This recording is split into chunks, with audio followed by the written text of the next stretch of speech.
গত ৫ আগস্ট আওয়ামী লীগ সরকার পতনের পর সারা দেশে যেসব হত্যা মামলা হয়েছে তা ইতিমধ্যে ঢালাও মামলা হিসেবে পরিচিতি পেয়েছে। প্রতিটি মামলায় নাম উল্লেখ করে অজ্ঞাতনামা কয়েকশো জনকে আসামি করা হয়েছে, যা নিয়ে এরই মধ্যে বেশ বিতর্ক সৃষ্টি হয়েছে।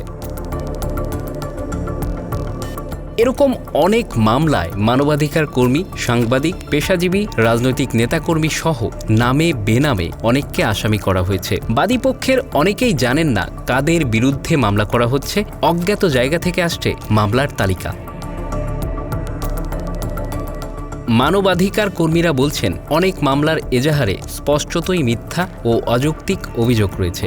জেরাই খান পান্নার বিরুদ্ধে হত্যা চেষ্টা মামলার ঘটনা এর একটি উদাহরণ। বাদী নিজেই বলেছেন তিনি আসামিদের চেনেন না। এতেই প্রমাণ হয় এসব মামলা কেবল হয়রানির উদ্দেশ্যেই দায়ের করা হয়েছে।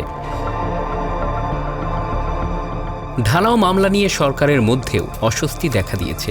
আইনজীবী ও মানবাধিকার কর্মীরা বলছেন, এই ধরনের মামলা দায়ের করা ফৌজদারি আইন অনুযায়ী শাস্তিযোগ্য অপরাধ। অথচ এ ধরনের মামলার প্রবণতা বন্ধে কার্যকর কোনো পদক্ষেপ এখনও দেখা যায়নি।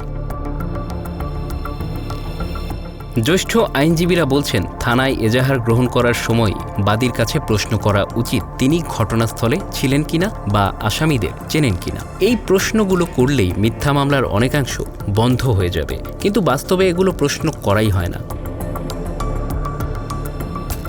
ঢালাও মামলার শিকার শুধু সাধারণ মানুষ নয়, আওয়ামী লীগের শীর্ষ পর্যায়ের 2 ডজন নেতাকে ইতিমধ্যে গ্রেপ্তার করা হয়েছে। এমনকি পুলিশের উচ্চপদস্থ কর্মকর্তা সহ অন্তত 20 জন কর্মকর্তা এবং 53 জন সাবেক সচিবকেও আসামি করা হয়েছে। ঢালাও মামলার প্রবণতা নতুন নয়। আওয়ামী লীগের সরকার ক্ষমতায় থাকার সময়েও বিভিন্ন আন্দোলন চলার সময় অনেক ধরনের মানুষকে আসামি করার এবং গ্রেপ্তার করার অভিযোগ ছিল, কিন্তু সরকার বদলের পর সেই চিত্র পাল্টেনি। বিশেষজ্ঞদের মতে এই প্রবণতা বিচার ব্যবস্থার উপর থেকে মানুষের আস্থা কমিয়ে দিচ্ছে। সরকার বলছে গায়েবী মামলা বা ঢালাও মামলা নিয়ে বর্তমান অন্তর্বর্তী সরকারও বিব্রত, কিন্তু সাধারণ মানুষ বা রাজনৈতিক প্রতিপক্ষই আজ এসব মামলা করছে, যা অত্যন্ত দুর্ভাগ্যজনক। কিন্তু সরকার মুখে বিব্রত বললেও মামলা বন্ধে কার্যকর কোনো পদক্ষেপ দেখা যাচ্ছে না। বিচারক এবং প্রশাসনিক কর্মকর্তাদের ভূমিকা নিয়ে প্রশ্ন উঠছে। কিভাবে এজাহারে শত শত নাম যুক্ত হয়? কারা এই নাম সরবরাহ করছে?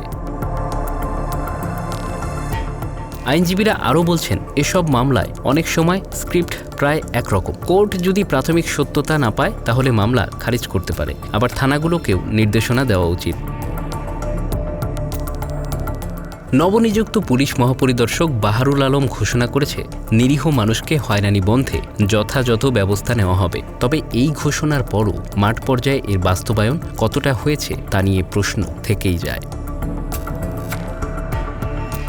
সম্পাদক পরিষদ জানিয়েছে, ঢালাও মামলার কারণে অন্তর্বর্তী সরকারের ভাবমূর্তি ক্ষুণ্ণ হচ্ছে। সাংবাদিকদের হয়রানিমূলক মামলা থেকে মুক্তি দিতে তথ্য মন্ত্রণালয় পদক্ষেপ নিয়েছে। তবে এই উদ্যোগ কতটা কার্যকর হবে সেটাই এখন দেখার বিষয়। Bangla affairs, news desk.